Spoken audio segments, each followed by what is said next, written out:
Going to be discussing The Lost City. The Lost City is the movie starring Sandra Bullock and Channing Tatum. A modern day romancing the stone is what a lot of people are saying about this. Sorry, dude, you're mispronouncing. You're mispronouncing his name, man. Who, Channing Tatum? Yeah, it's Channing Tate. Yum. Oh, Jesus. Yeah.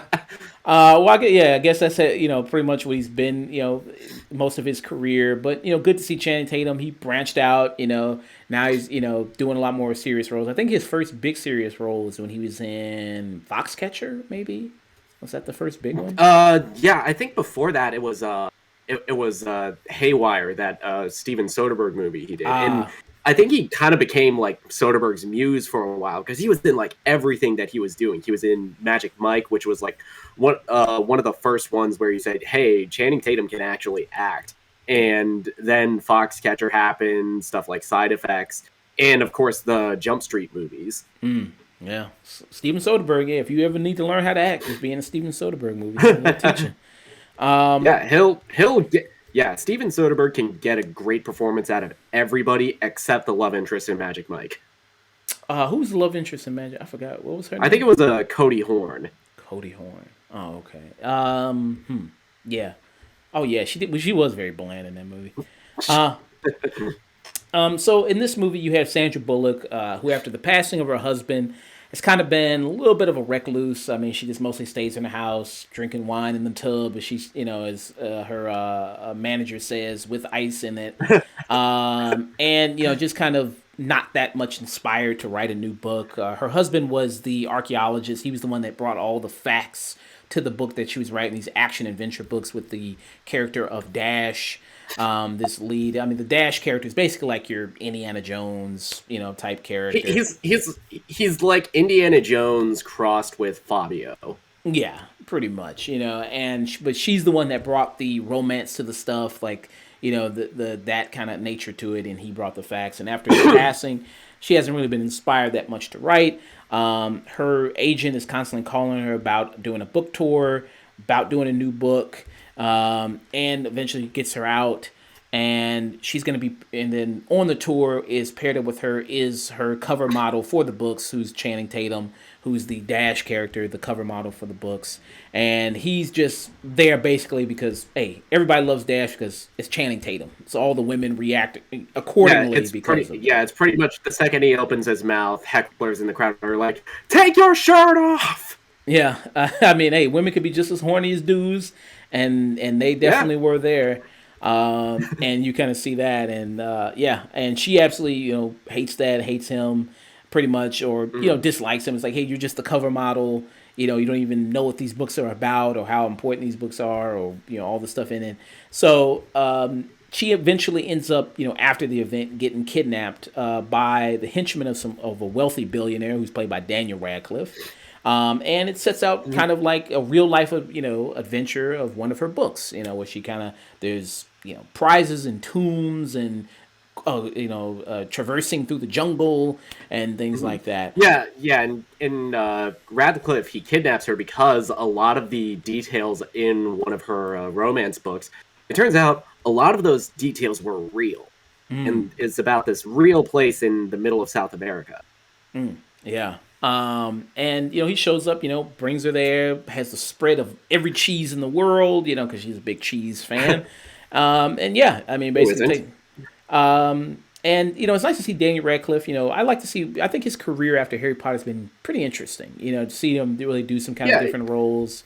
He was kind of on that Robert Pattinson train for a while, because while Harry Potter was going on, he was this huge thing on Broadway. He did stuff like How to Succeed in Business with Barely Trying, which he performed on Broadway, and also at the Tony Awards. I think he won a Tony for that role. Okay, nice. Broadway, Swiss Army Man. There was a movie where he played like the neo-Nazi. I forgot the name of that movie. And then Oh, he, and of and of course, Horns, which was based on that Joe Hill novel, which is phenomenal. yeah. So he's had a very kind of interesting career, yeah, there post Harry Potter, which I'd Yeah, say is very his recommended. post Potter career, it's kind of Pattinson light. Yeah. So I think with this movie, it's kind of what we said about Uncharted. With an action movie, adventure Mhm. movie, it really, even you can have a basic adventure, basic story, but it really relies a lot on chemistry and how well the Mhm. leads work together. Tom Holland, Mark Wahlberg had no chemistry, zero No. kind of chemistry in that movie. This one, Sandra Bullock Yeah, and we have spoken ad nauseum about how much Uncharted sucks, and it's amazing that this movie that is not based on any intellectual property, that is just more or less remake ripoff of *Romancing the Stone* with Sandra Bullock and Channing Tatum, and this managed to be a better Uncharted movie. yeah, I mean, pretty much because at least it was. I was kind of dreading watching this movie, and I go lie, Mhm. seeing trailers for it. I was like, this doesn't really look all that good.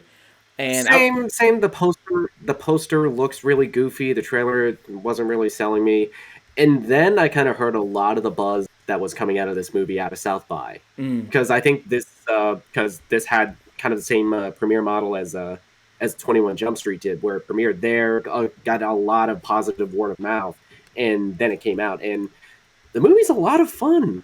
yeah, it is. And Sandra Bullock, I mean, she's a veteran at doing this. Mhm. So she's very much experienced. Channing Tatum now in his career is very much experienced with comedies, doing the 21 Jump Street movies. And Mhm. people know that hey, he can be very very funny too. So Yeah, that's he's a very funny, naturally charming, and charismatic guy. yeah. Which is just it's just unfair. Him and Chris Hemsworth is like, come Like, on, dude. I mean, fuck you, Jesus fuck Christ. you, fuck you. That body and you're charming. Fuck you. Yeah. So yeah. Yeah. So now he's kind of good at that, and to see kind of them working together is really nice, and I do think they Mhm. do work together really really well, which is fun to see, and it's fun to see them kind of going on their journey and kind of growing closer. What did you feel about their chemistry? Did you think it was well done in the movie? Yeah, I think their chemistry it is very much that kind of like generic rom com chemistry where we first meet them, they kind of like don't hate each other. At least Bullock kind of hates Tatum's character in this, and Alan is kind of like the dumb himbo that is kind of along for the ride and kind of likes her, but is she's just really mean. Yeah. And of course, the longer the movie goes on, the more that they have scenes where they get to have an actual genuine heart art about because Bullock is kind of really uppity about the material that she writes, and Tatum does have this moment where, hey, why would I be embarrassed about this thing that brings joy to people? Yeah. Yeah, it does have that, kind of you said, generic kind of rom com meeting between the two of them. Mhm. And also, I think, kind of with the writing isn't really the best with this. It's mainly the actors who are carrying the material for them.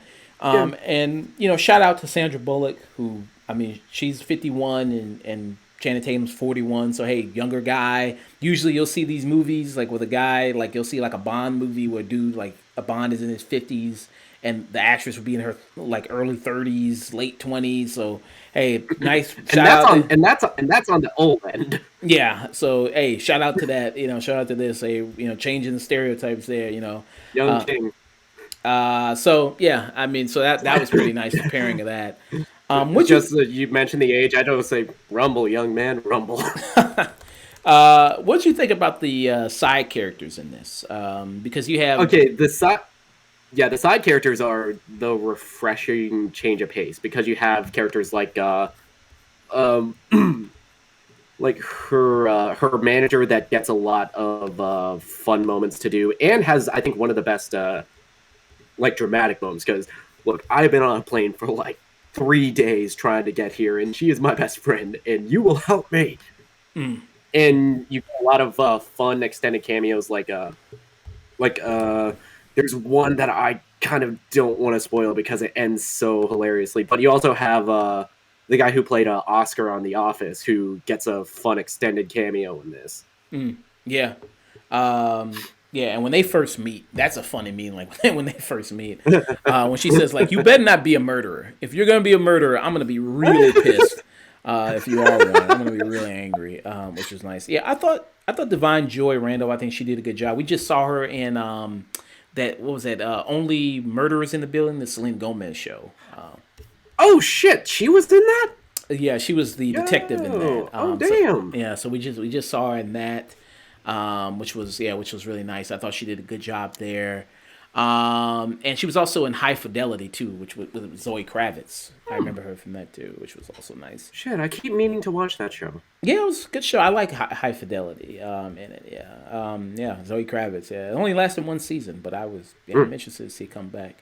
Yeah. The other kind of side character that they kind of have here is Allison, who's like, I guess she's the social media manager for the Sandra Bullock character. She's played by Patty Harrison, and I thought she was Who? kind of Yeah, hit or I miss. think she was very hit or miss for me. She was like the one character I didn't think worked all the way because a lot of her bits are just making tweets with just kind of pointless hashtags. Like she hashtagged Sean Mendez like 5 times in this, and that's like a running joke that doesn't really pay off at all. Yeah. Yeah, so yeah, stuff like that, and then I don't know how long this movie was delayed, or was it delayed, or because like she dabs in it, which I guess it's supposed to be the joke of like she's so out of touch as a social media manager, I guess. But she kind of does that in this. But yeah, I mean, so when Divine Joy when she goes looking for Sandra Bullock, I was kind of happy she stayed behind the Allison character. I was Mhm. kind of like, yeah, okay, that's good. You stay with her mom, and then you kind of you kind of go off. I think it was kind of better like that, which was pretty nice. But she's not in it a whole enough. I think a whole lot to Mhm. really drag it down. You know, I say she was terrible, but she was just kind of hit or miss. Um, yeah.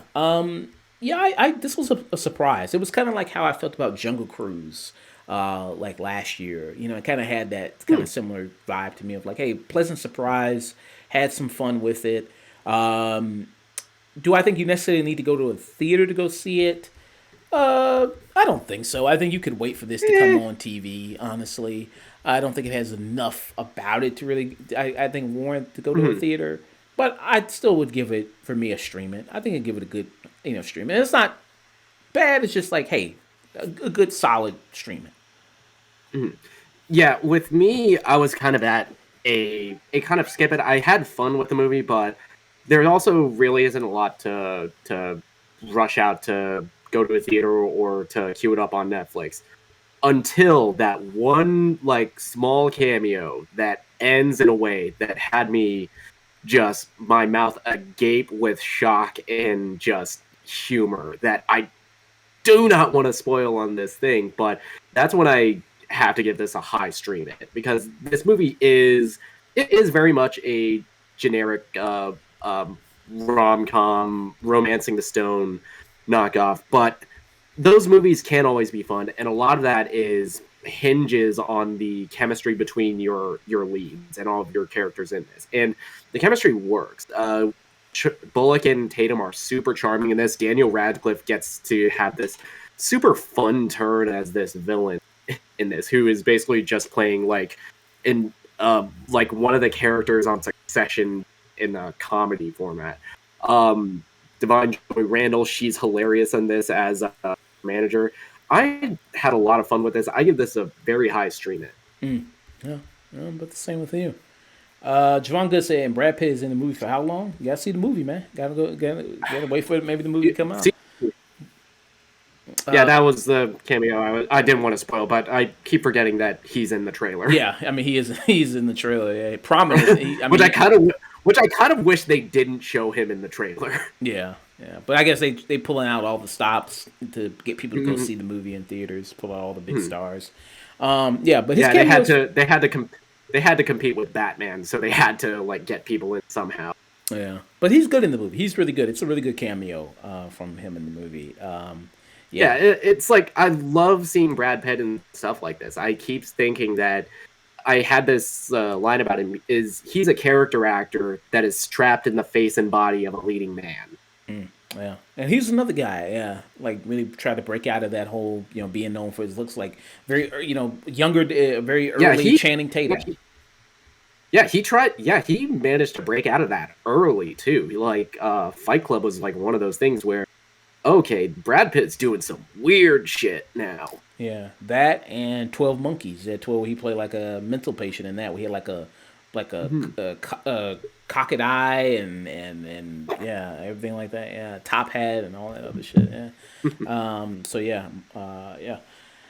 So yeah, both high streamers. Yeah.